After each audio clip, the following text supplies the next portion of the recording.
Hey guys, welcome to Boxing Squared for boxing news and views from around the internet.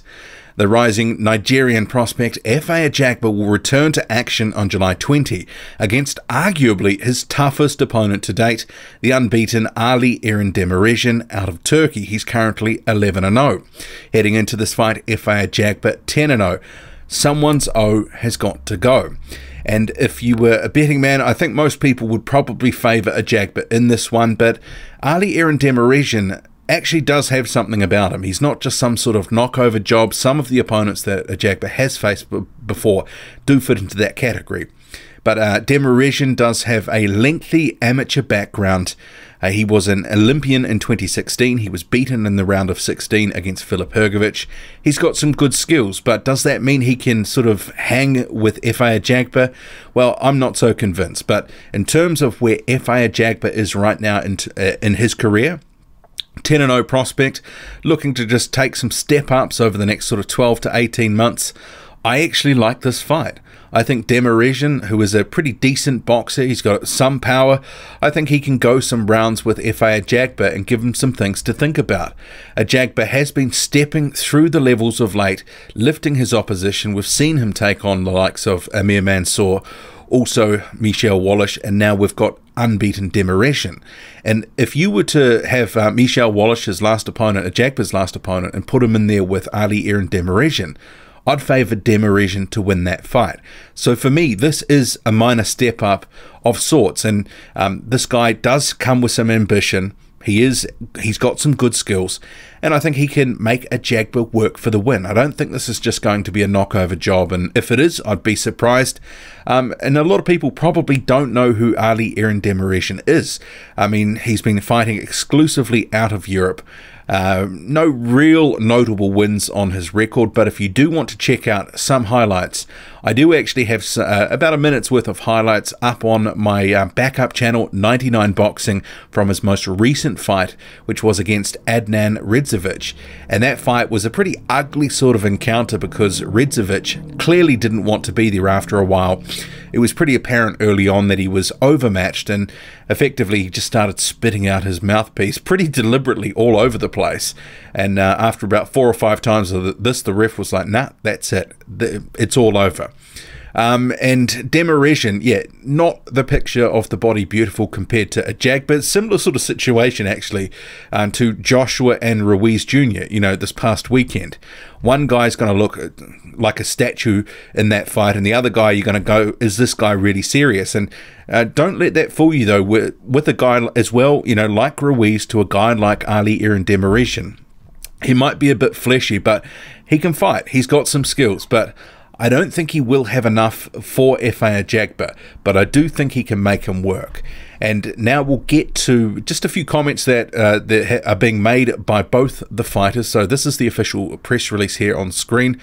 So it's saying that it's on July 20 on the Plant and Mike Lee card.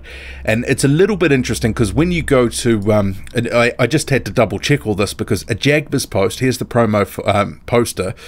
There's Ali Eren Demirezen. And if you've seen him in recent fights, he definitely is a little bit full of figure in the face. But Ajagba says, I'm looking forward to my next fight, July 20, and then in brackets, Las Vegas on Pacquiao vs. Thurman card. And it's not quite on that card. It's explained in the press release, which I'll just jump back to. So he is on this card that's been headlined by Plant and Mike Lee. And that is preceding the actual pay-per-view feature between Pacquiao and Thurman. So that's going to be on PBC Fight Night, and then it'll go into the pay-per-view, which is on Fox Sports. So Fox Sports pay-per-view, I should say. But it will be an opportunity for Ajagba, because this will be on Fox Sports, Fox PBC Fight Night as it is, and he will be exposed to a massive audience. Millions of people will be tuning in. Effectively, it's like almost like prelims. So he will have an opportunity to show his wares to a big audience and continue to grow his profile and fan base. and I think he can probably, stop Ali Eren Demirezen in this fight. And it's interesting to me that this fight has been made because Demirezen does have some ambition. So, I mean, either they're just cashing out or decided that this is worth a go, but, try to get an upset against a guy like Efe Ajagba, and then that really catapults Demirezen into the limelight. But yeah, I think that's kind of a little bit of a stretch. He will be the heavy underdog here against the Nigerian fighter. But to the press release quote, so Richard Schaefer is saying, Efe is simply put the definition of must-see TV. His opponent, Ali Eren Demirezen, is undefeated in 11 fights with 10 of them by knockout. It will be 2 undefeated big punches putting it all on the line. That is PBC boxing at its best. More background then into Ajagba himself going, my goal is clear. I want to be heavyweight champion of the world. To get there, I must continue to take on anyone, and for the 3rd time in my career, it's another undefeated fighter. As they say, somebody's O must go. It won't be mine. There's no better platform for this performance than the biggest boxing night of the year. The stage is set. Don't blink. And Demirezen, he is saying, I'm very happy to make my US debut versus a really good fighter like Efe Ajagba. I'm very focused on that fight and being in the best shape ever to make a statement. I plan to have a great performance in Las Vegas because I know the US boxing fans like real fighters. I'm sure they will love me after the fight. And I do hope that he does come in good shape for this, because if you go check out those highlights from my backup channel, 99 Boxing, a link to that channel is in the description box of this video. You'll see that for that fight, which was only back in April, Demirezen, wasn't exactly in the best shape of, of his life. He's been in better condition. And I think to beat a guy like Ajagba, and if he was to go several rounds with Ajagba and sort of, match him and keep pace with him, I do think he needs to be in better condition than he was in April. So yeah, Demirezen versus Ajagba. It's an interesting fight for Ajagba at this stage of his career. It's a minor step up of sorts. He'll be having more around this level in the next sort of, 12 to 18 months.